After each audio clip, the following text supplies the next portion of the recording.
आपने कभी ना कभी तो डार्क मैटर के बारे में सुना होगा। हम तारों, ग्रहों, आकाशगंगाओं और यहां तक कि ब्लैक होल को भी देख चुके हैं, लेकिन अभी तक किसी ने भी डार्क मैटर को अपनी आंखों से नहीं देखा। वैज्ञानिक कहते हैं जो कुछ हम देख पा रहे हैं वह यूनिवर्स का सिर्फ 15% हिस्सा है। बाकी 85% किसी अदृश्य चीज से बना है और उसी अदृश्य चीज को डार्क मैटर कहा जाता है। डार्क मैटर को वैज्ञानिक पिछले 95 सालों से खोजने में लगे हुए हैं, लेकिन क्या आपको पता है, हाल ही में वैज्ञानिकों ने बताया है कि उन्हें आखिरकार डार्क मैटर के होने के पक्के सबूत मिल गए हैं। तो क्या डार्क मैटर सच में मिल गया या फिर यह भी पहले की तरह ही यूनिवर्स का भ्रम साबित होगा? आइए इस पूरी कहानी को शुरुआत से समझते हैं। डार्क मैटर की कहानी 1930 के दशक में शुरू हुई थी, जब एक खगोल शास्त्री फ्रिट्ज ज़्विकी ने एक अजीब दृश्य देखा। उन्होंने आकाशगंगा के एक समूह का अध्ययन किया और पाया कि आकाशगंगाएं इतनी तेजी से घूम रही थीं कि उन्हें अपने खुद के द्रव्यमान के अनुसार इतनी तेजी से घूमने पर तो अंतरिक्ष में बाहर की ओर बिखर जाना चाहिए था, लेकिन वो आकाशगंगाएं अपनी उसी गति पर लगातार घूर्णन करती जा रही थी। इससे ज़्विकी ने निष्कर्ष निकाला कि जरूर उन आकाशगंगाओं को किसी अदृश्य शक्तिशाली बल द्वारा एक साथ बांधा जा रहा है। ये एक अदृश्य पदार्थ होना चाहिए जो प्रकाश को उत्सर्जित नहीं करता, लेकिन जिसका गुरुत्वाकर्षण प्रभाव इतना मजबूत है कि वो पूरी आकाशगंगाओं को एक साथ बांधे रखे। यही से डार्क मैटर का सिद्धांत पैदा हुआ।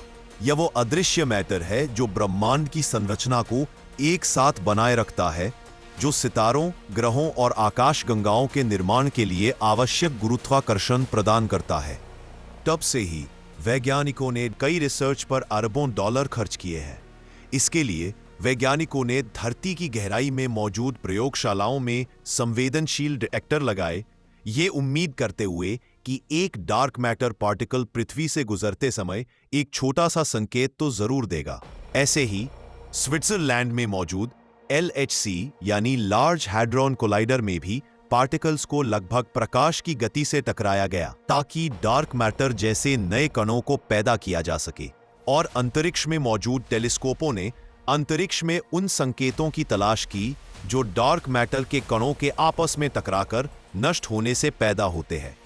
और ऐसे ही वैज्ञानिकों ने ना जाने कितने ही प्रयास किए, लेकिन इतने सारे प्रयासों के बावजूद डार्क मैटर को लेकर कोई भी निर्णायक और ठोस सबूत नहीं मिला। डार्क मैटर कोई एक ठोस चीज नहीं है, लेकिन वैज्ञानिक सबसे ज्यादा जिस पर भरोसा करते हैं उसे कहते हैं विम्प, यानी वीकली इंटरैक्टिंग मैसिव पार्टिकल। सरल भाषा में कहे तो यह विम्प पार्टिकल बहुत भारी होता है।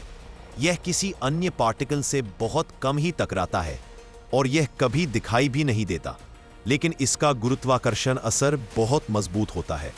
वैज्ञानिक मानते हैं कि जब दो विम्प पार्टिकल आपस में टकराते हैं और खत्म होते हैं तो वे गामा किरणें पैदा करते हैं, और यही गामा किरणें डार्क मैटर की पहचान मानी जाती हैं। अब जानते हैं आखिर क्यों वैज्ञानिकों ने दावा किया है कि उन्होंने डार्क मैटर को खोज लिया है। हाल ही में जापान की यूनिवर्सिटी ऑफ टोक्यो के वैज्ञानिकों ने दावा किया है कि उन्हें डार्क मैटर के होने का अब तक का सबसे ठोस सुराग मिला है, और ये हमारी अपनी आकाशगंगा में ही मौजूद है। मिल्की वे के बिल्कुल केंद्र से, यानी वहां से जहां माना जाता है कि सबसे ज्यादा डार्क मैटर मौजूद हो सकता है। उन्होंने Fermi gamma ray space telescope की मदद से पूरे ब्रह्मांड से आने वाली गामा किरणों को पकड़ा और उनका बहुत ही बारीकी से अध्ययन किया। वैज्ञानिकों ने इस टेलीस्कोप के पूरे 15 वर्षों के डेटा को बारीकी से देखा। विश्लेषण के दौरान उन्हें आकाशगंगा के केंद्र के चारों ओर एक अदृश्य क्षेत्र में गामा किरणों का एक अजीबोगरीब उत्सर्जन पैटर्न मिला।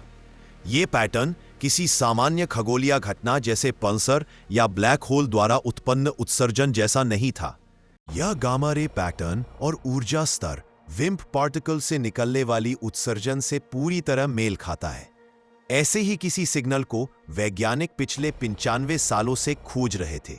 यानी वैज्ञानिकों ने जो देखा वो कुछ इस प्रकार था, दो डार्क मैटर पार्टिकल आपस में टकराए, फिर वे नष्ट हुए। और उनकी ऊर्जा गामा किरणों के रूप में बाहर निकली। ये ठीक वही सिग्नल है जिसकी वैज्ञानिक सालों से तलाश में लगे थे। लेकिन सोचने वाली बात है, क्या यह सच में डार्क मैटर का पक्का सबूत है? इसे अभी भी अंतिम प्रमाण नहीं कहा जा सकता। इसका मतलब यह है कि यह बहुत संभव है कि यह डार्क मैटर ही हो, लेकिन 100% पक्का कहना अभी भी जल्दबाजी होगी, क्योंकि इतिहास गवाह है कई बार बड़ी खोजें गलत साबित हुई। कई बार जो डार्क मैटर समझा गया वह कुछ और निकला। यह भी हो सकता है कि यह सिग्नल छोटे छोटे पल्सर तारों से आ रहे हों, क्योंकि मिल्की वे का केंद्र बहुत जटिल इलाका है। इसलिए वैज्ञानिक अब एक ही बात कहते हैं, हम बहुत करीब हैं, लेकिन अभी अंत तक नहीं पहुंचे।